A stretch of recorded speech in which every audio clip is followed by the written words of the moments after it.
Relation between small G and capital G, यही हमको स्थापित करना है। जहाँ कि हमें पता है स्मॉल जी रिप्रेजेंट करता है एक्सिलरेशन ड्यू टू ग्रेविटी, यानी पृथ्वी के कारण, गुरुत्व के कारण एक्सिलरेशन हमारा स्मॉल जी है।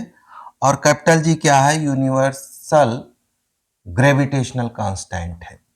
Capital G universal gravitational constant है। इसको स्थापित करने के लिए सबसे पहले हमें ये सपोज करना होगा, क्योंकि हमारी पृथ्वी पूर्णतया गोल नहीं है, तो हम यहाँ ये मानते हैं कि हमारी पृथ्वी पूरी तरह से गोल है, जिसकी त्रिज्या कैपिटल आर है और द्रव्यमान यम है। क्या है कि पूरी तरह से इसको हमको गोल मानना है। Suppose earth is perfect sphere of radius R and mass m। ठीक, suppose earth is a perfect sphere of radius r and mass m। Now consider a body of mass m held at a distance r from the center of earth।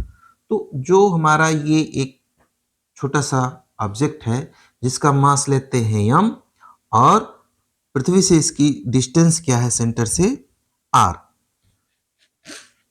तो देखते हैं हम, तो इस condition में क्या हो जाएगा?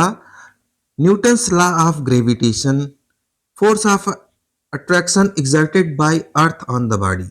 जो पृथ्वी इस बॉडी पे फोर्स लगा रही है, वो न्यूटन के ग्रेविटेशन लॉ के कारण क्या हो जाएगा?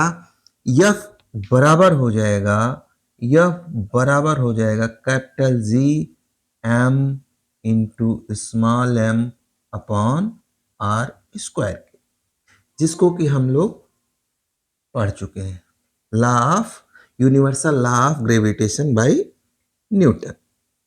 तो फर्स्ट ऑफ ऑल ये इक्वेशन आ गया। सेकेंड कंडीशन में हम क्या देखते हैं?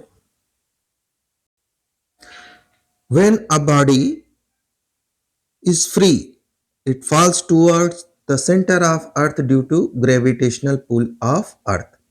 जब कोई पिंड स्वतंत्र रूप से पृथ्वी पर गिरती है तो पृथ्वी के द्वारा लगाए गए ग्रेविटेशन आकर्षण के कारण ये नीचे की ओर आती है।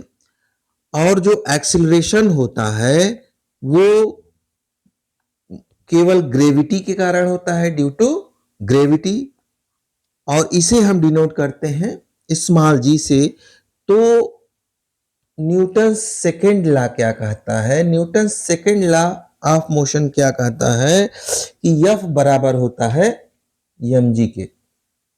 F बराबर होता है m इंटू जी। ये हमारा सेकेंड इक्वेशन है। कब? जब फ्रीली कोई बॉडी पृथ्वी पर गिर रही है तो पृथ्वी के द्वारा जो ग्रेविटी लगती है वो स्मॉल जी से डिनोट की जाती है, और ये फोर्स जो होता है F बराबर m इंटू जी के होता है। अब इक्वेशन 1 और 2 से इक्वेटिंग करने पर क्या होगा? ये हमारा हो जाएगा m into G is equal to हो जाएगा capital G m upon R square के, जहां ये m इससे कट जाएगा और small g is equal to capital G m upon R square के हो जाएगा।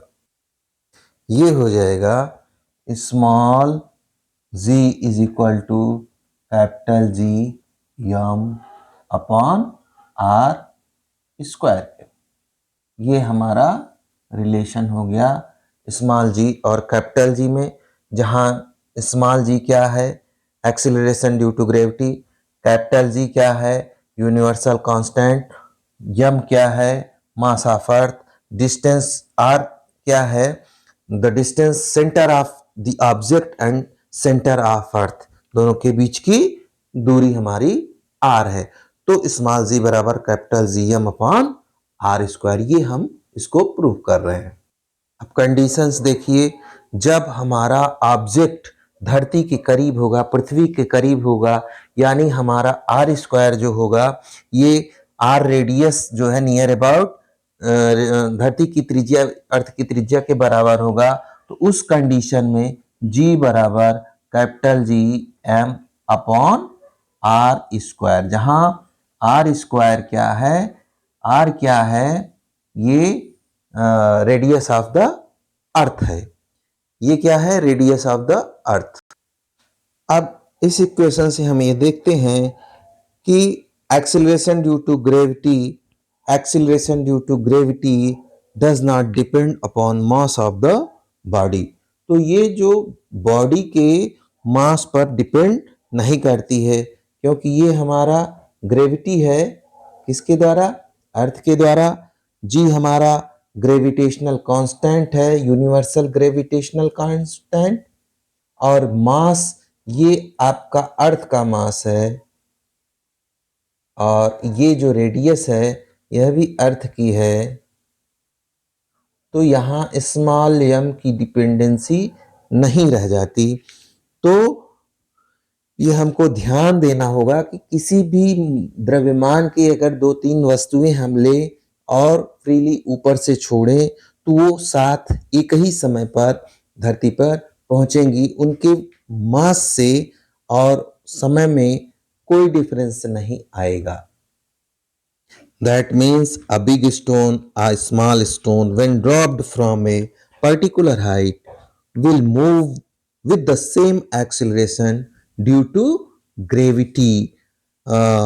Both will strike the ground at the same time. वहां पर दोनों समान समय में पहुंचेंगी और ऑब्जेक्ट की मास का उस पर कोई प्रभाव नहीं पड़ेगा, चाहे वो डिफर ही क्यों ना करता हो।